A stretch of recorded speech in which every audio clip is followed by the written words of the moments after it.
near future, wildfires and droughts erupt globally. Scientists warn of a disaster known as the solar crisis, predicting that the Earth will be consumed by the Sun in 100 years, and that the entire solar system will vanish in 300 years. In response, the United Earth Government, WEG, launches the Moving Mountain Project, a plan to build massive propulsion engines to push Earth out of the solar system. However, the project is costly, resources are scarce, and riots and protests break out worldwide. Many people are uninterested in the impending disaster, strongly opposing the government's measures. The situation escalates when the government bans the Digital Life Project, leading to violent protests. This radical group develops a program to upload human consciousness to hard drives, but due to the scarcity of resources, attacks and terrorist acts become their primary methods.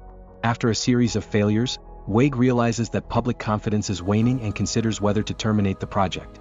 Chinese Ambassador Zhou convinces the nations to continue with the first phase, stating that it is nearing completion and will boost morale. The first phase involves testing the propulsion engines on the moon while also pushing the moon out of Earth's gravitational pull. To support this, many people undergo astronaut training, including pilot Lu. When Lu arrives at the base, he finds it surrounded by protesters. Despite the guards' efforts to maintain order, one protester manages to infiltrate the base. Cadet Han subdues him just in time, leaving a strong impression on Lu. As the guards use force to disperse the protesters, the new cadets tour the facility and experience the first test of the space elevator.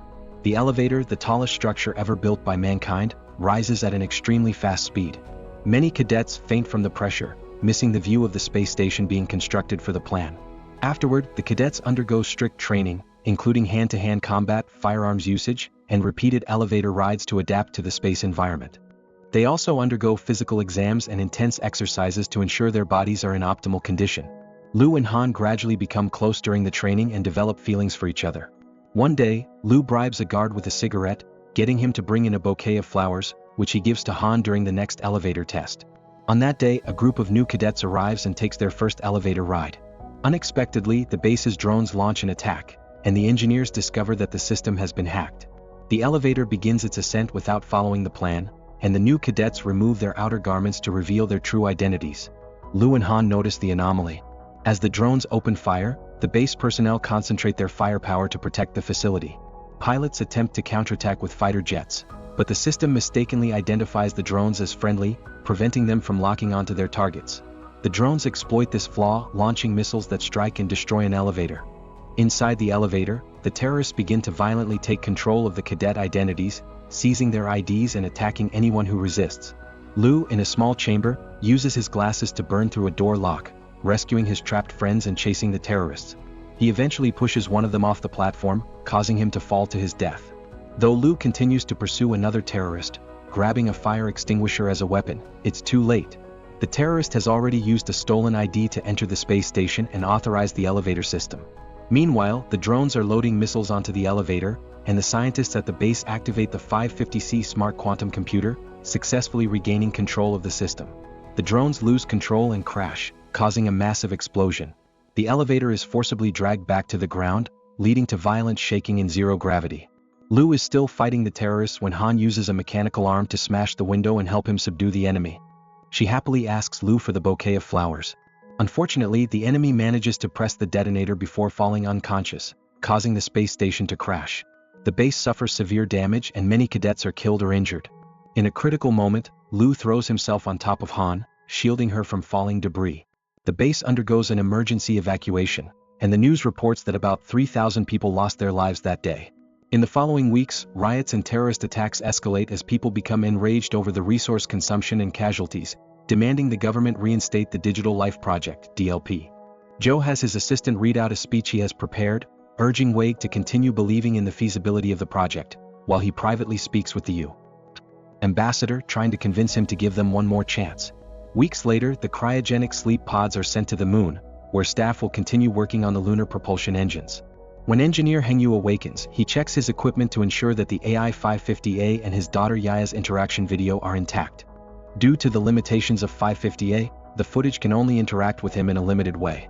Hengyu was once a member of the DLP and has now joined the Lunar Project to get access to 550C, the quantum computer that controls the entire base. He hopes to use 550C's capabilities to develop Yaya's few seconds of footage into a complete artificial intelligence, essentially a copy of his daughter's consciousness. While working with the team, Hengyu learns that computer researcher Zhao is in charge of 550C and hopes to involve him in operating the system. Hengyu and Zhao perform the first test of 550C, activating various areas of the base. While waiting for commands, Zhao hands Hengyu a digital copy of his consciousness, something that was confiscated by the company after DLP was banned. Zhao leaves the decision of whether to destroy the copy up to Hengyu. Shortly afterward, Hengyu shows Zhao the footage of Yaya, recalling the tragic day it all happened. At that time he was driving with his wife and daughter when he became distracted and failed to notice a truck, causing a car crash. His wife died on the spot, and Yaya had only a few minutes to live. Hengyu rushed her to DLP hoping to back up her consciousness. Although the organization rejected him, Zhao, who worked for DLP at the time, agreed to help. Back in the present, Hengyu asks Zhao to allow 550C to connect with Yaya's consciousness, but Zhao firmly refuses, reminding him that 550A is sufficient. Soon, the system detects a level Z9 solar storm approaching, and all personnel rush back to the base. The drivers race to get inside the base just before the storm hits. However, 550C is completely destroyed. The project restarts 3 days later, and there is an urgent need for an AI system.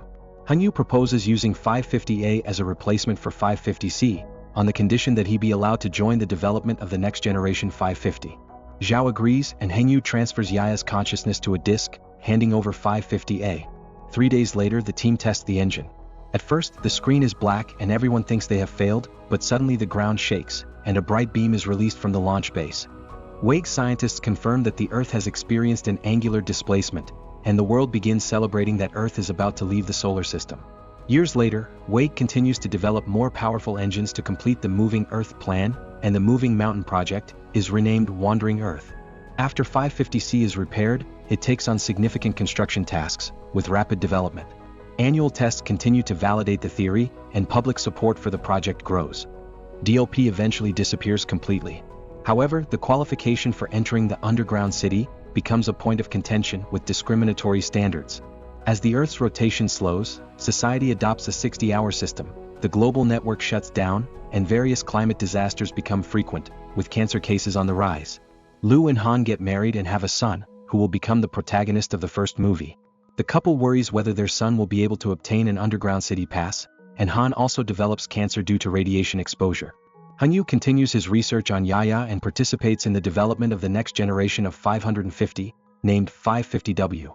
14 years after the space station crash, Lu has been promoted to major and goes for an interview for a new station navigator position. The interviewer is none other than 550W.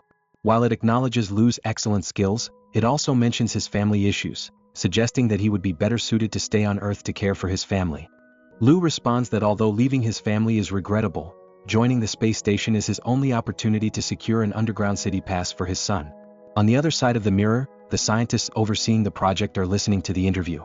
When Hengyu hears Lu speak emotionally about his son, he is reminded of his own deceased daughter.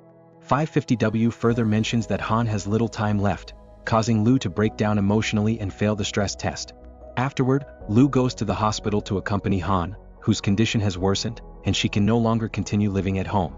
Han confesses that she hopes to see her hometown once more before she passes, but with the current harsh weather conditions, it seems almost impossible.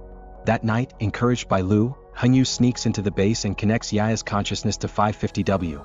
This time, Yaya is able to communicate with him without limitations and even realizes she is in a new environment, which deeply moves Hengyu to tears. At that moment, Zhao arrives with the guards, trying to make Hengyu face reality and accept that Yaya is dead. However, Hengyu refuses and insists on uploading Yaya's consciousness completely to 550W. This action immediately causes chaos in the lunar base's systems, with the lunar engines starting to malfunction. The guards subdue Hengyu with electric batons and take him away, while Zhao transfers Yaya's consciousness back to the disk and shuts down 550W's extended ports. Meanwhile, Lu borrows a jet from an old friend and flies with his family to Han's hometown. During the flight, they find joy by performing aerial flips and other stunts, ultimately landing in Shanghai, now a frozen wasteland. Under the starry sky, Han tells Lu that she hopes to die with dignity, not kept alive by tubes and machines. In Yug, people discuss the system disruptions caused by Hengyu and realize they bear a striking resemblance to the hacker activities involving drones and elevators from years ago.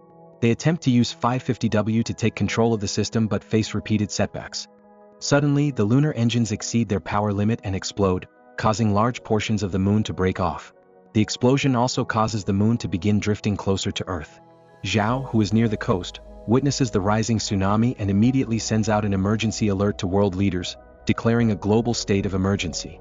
Lu receives orders to return to his mission, and countries worldwide begin to open the entrances to their underground cities to provide refuge for people, as the upcoming tidal disasters will only intensify. Before Lu leaves for his mission, Han peacefully passes away in her sleep, and their son is taken to the underground city by Han's father.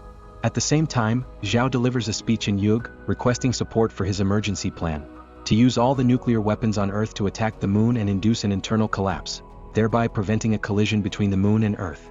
Though the number of nuclear weapons held by each country has never been publicly disclosed, all nations agree to contribute their stockpiles to assist the mission.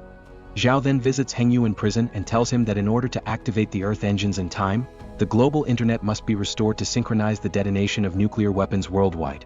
Zhao explains that a server has already been submerged by seawater and asks Hengyu to personally handle the situation. To convince Hengyu, Zhao shows him the disks containing both Yaya's and Hengyu's consciousnesses. As the fragments of the moon form an asteroid belt around it after the explosion, the best pilots from various countries are selected to transport nuclear bombs to the moon, including Lu. On Earth, 3 teams are dispatched to Beijing, Tokyo, and Dallas to repair the severed network servers. Zhao explains how to use a key to unlock a password containing 30,000 random digits, which 550W will use to complete the calculations. Meanwhile, the spacecraft carrying the pilots sets off toward the moon. Due to the high-speed movement of the debris in the asteroid belt and their unpredictable trajectories, some spacecraft are hit and crash, resulting in a loss of 200 nuclear bombs, leaving only 180 remaining. Guided by 550W, the remaining spacecraft successfully land on the moon's surface. However, at that moment, another asteroid hits one of the ships, causing a chain reaction that forces Lu's spacecraft to make an emergency landing, which is extremely violent. In the end, they lost a total of 384 nuclear bombs. The survivors immediately searched for tape to patch up their helmets to maintain their oxygen supply, treated their wounds, and decided to carry the remaining nukes on foot. Lu, unwilling to let the younger crew members sacrifice themselves, chose to stay behind. He closed the spaceship hatch and gave up his own life to ensure the others could return safely. Back on Earth, the 3 ground teams reached their designated server locations. They dove into the water only to find marine creatures had already settled there. In Beijing, the team led by Hengyu used drones and specialized equipment to enter the building and locate the server room. But when they tried to force open the sealed hatch, their tools failed due to extreme pressure, causing one of the team members to suffer a severe injury. Zhao tried to save him but lacked the necessary medical tools. Tragically, the wounded teammate passed away. Most of the team carried the body away, while Hengyu and Zhao chose to press on with the mission. They successfully connected the equipment and managed to reboot the internet. Meanwhile, Lu was transporting the remaining nukes in a rover when fragments of the moon began crashing down onto Earth, blocking the backup team's route to the Beijing server. The building shook violently from the impact, and some of the equipment fell, crushing Zhao's leg and trapping him. As the room flooded, Hengyu tried to use a drone to open the hatch, but it failed. Zhao passed the key to Hengyu before being consumed by the rising water. At the same time, the moon's fragments devastated many of Earth's major cities. The once orderly crowds entering the underground cities descended into chaos and panic. In UIG, Zhao received more bad news. Because the remaining nukes were of different types, they could no longer be detonated simultaneously. Just as Zhao was about to give up, one of his subordinates suggested another plan: send more astronauts to manually detonate them on the moon, a mission that would require voluntary sacrifice. The plan needed 300 executors. Some of the younger astronauts volunteered, but an older pilot stepped in and said this was a duty for those of their generation. The young should stay behind to protect the future. All astronauts aged 50 and above unanimously agreed to go, boarding the spacecraft immediately. Lu was stunned to see them arrive, but due to damaged communication gear, he never got to say goodbye to his mentor and training partners before being sent back to Earth. UIG confirmed that the servers in Tokyo and Dulles were back online, but the Beijing server remained down.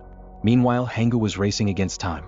The water level continued to rise in the server room, and he still couldn't connect the key to the correct server. Desperate, he inserted the mine disk into the computer. At the same time, the astronauts on the moon completed their mission and successfully detonated all the nuclear bombs. The moon imploded, narrowly avoiding a collision with Earth. But it wasn't over. More lunar fragments were still approaching, and Earth needed to leave its orbit immediately. Hengyu activated a fragment of Yaya's consciousness, attempting to show her the key and ask her to reboot the network from within. But just then the water finally engulfed him and he drowned. As the moon's debris rained down, chaos swept the globe. UIG issued an emergency announcement declaring the mission had failed, and mass panic erupted worldwide. But Zhao refused to give up. He believed hope wasn't completely lost and ordered his team to begin the countdown to activate the Earth engines. Everyone thought he was insane, until something unexpected happened. In Beijing, Hangu's consciousness was miraculously revived inside the system. Reunited with his daughter's consciousness, Hangu quickly got to work and in the final moments activated the server. Simultaneously, an operator on Earth pressed the ignition button on Zhao's command. To everyone's astonishment, the Earth engines roared to life, successfully steering the planet out of the moon fragment's trajectory. The entire world erupted in cheers. The tides finally calmed. From space, Lu looked down at Earth and recorded the moment on camera, preparing to send it to his son. At that moment, the consciousness of Hangu and Yaya officially merged into 550 watts. If you enjoyed the recap, please leave a like and subscribe, and don't forget to turn on notifications so you can watch more videos like this. Thanks for watching.